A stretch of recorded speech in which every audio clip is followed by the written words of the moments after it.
Okay, so one of the important things within an ethics program is a codes of conduct. Okay, so related to codes of conduct, there are other things as well. Code of ethics and value statement. Okay, codes of conduct is a formal statement that describe what an organization expects of its employees.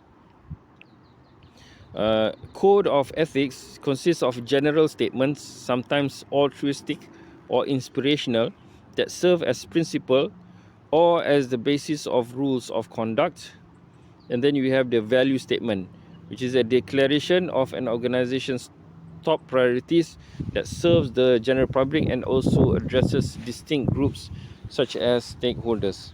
Okay, so all of these are important, but the issue is there are some codes of conduct do fail. So codes of conduct do fail because among the reasons, the code is not promoted and employees do not read it.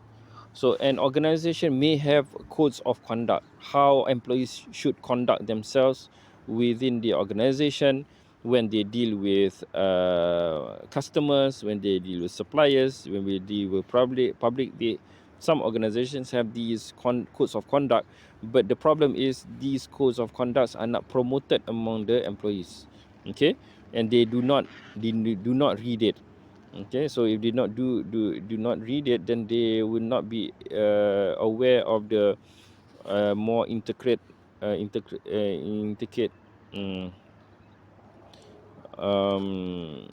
conducts. Okay, the code is not easily accessible. Okay, so they don't publish it in a manner that can easily be obtained by the employees. Okay, sometimes it is stored in a rule book, printed rule book that is only available in certain offices of the top ranking officials. Okay, the code is written too legalistically and therefore is not understandable by average employees. Okay, so the way the code is written is using a lot of legal languages, legal terms which are very complicated with long sentences. Okay, so sometimes legal documents, a whole page is one sentence.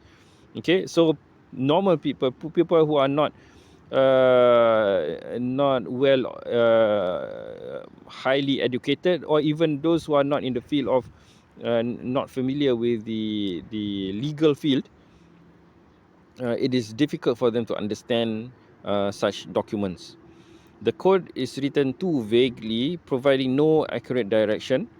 Okay, management never refers to the code in body or spirit. Okay, so even though they produce the code of conduct, but even the top managers do not actually refer to the code of conduct. Never, the code of conduct will never refer to in their speeches, in their talks among the top management. Okay, they don't say anything. They don't refer to the code of conduct. So employees may not be even aware that they have such a code of conduct, or they are not. Oh, they think that code of conduct is something that is not important, because top management never refers to the code of conduct. Okay, codes should reflect upper managers' desires for compliance with the values, rules, and policies that support an ethical culture. Okay, codes should involve the board of directors, CEO, and executive officers who will implement the code. Okay, they must be made involved in the formulation of the codes. Legal staff should be called on to ensure the code has correctly assessed key areas of risk and provides buffers for potential legal problems. Employee involvement enables empowerment of all members of the organization to create shared values. Okay, it's good to have a lot of employee involvement in the development of the codes of conduct.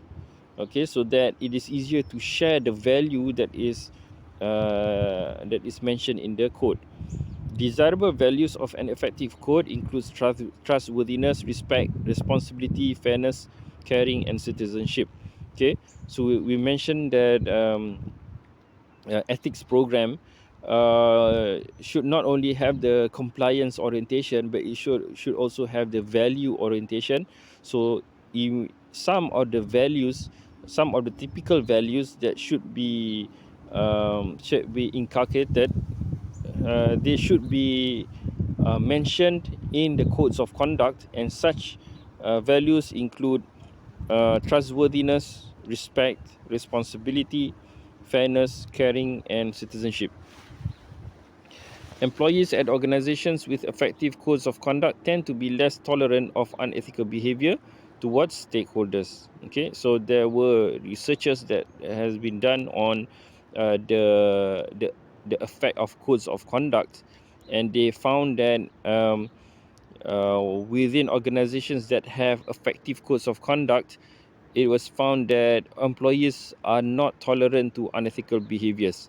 Okay, they are more sensitive and they do not accept any unethical behavior conducted towards stakeholders, as opposed to an organization that does not have a proper or effective codes of conduct. Okay, and another component that is important in an ethics program is an ethics officer. Okay, organizations encourage to appoint one specific person to hold the position of an ethics officer. So an ethics officer holds a high-level executive position and is responsible for managing the organization's ethics and legal compliance programs. As such, among the responsibilities of the ethics officers are listed here in these 8 boxes. First, they should assess the needs and risks of organization-wide ethics program that the ethics program must address. Secondly, they should develop and distribute a code of conduct or ethics. Thirdly, they are in charge with conducting training programs for employees. Either they themselves do the training program or they coordinate, but at least the ethics officers is in charge with conducting the program. Okay, conducting the training program. Either they are the trainers or they could employ somebody else, or they could outsource, but they are the ones that are in charge to conduct the program. Establish and maintain a confidential service to answer employees' questions about ethical issues. Okay, so the ethical officer should be the first person that employees would go to ask questions if they face any ethical issues. Okay, it should be the point man. The ethics officer should be the point man. Ensure the company is in compliance with government regulations. So ethics officers are also in charge with making sure the company is in compliance. If they found that the company is not in compliance, then they need to bring the matter up to the top management, so that top management will do something. It's not the ethics officers that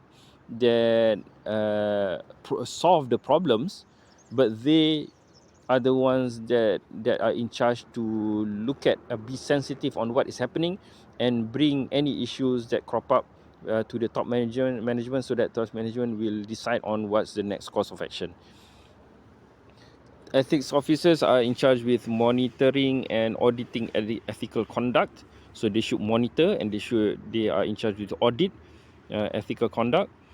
Take action on possible violations of the company's codes. Okay, so they initiate the action if any employee within the company has violated the company's code of conduct. And then they review and update the conduct. They should always be mindful on the relevance of the code of conduct at any particular time. If there is need for an update to the code of conduct, then they will initiate such updates.